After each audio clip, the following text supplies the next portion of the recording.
আসসালামাইকুম। দেখেন আজকে নিচে থেকে কতগুলি সবজি আনলাম।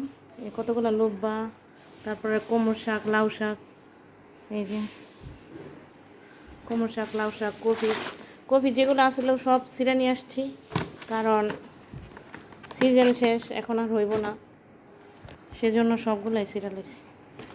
ফুলকপি ছিঁড়ছি দুইটা, আর বাঁধাকপিগুলো।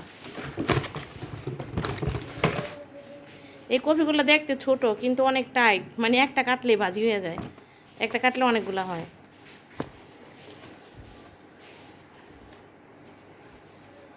এই যে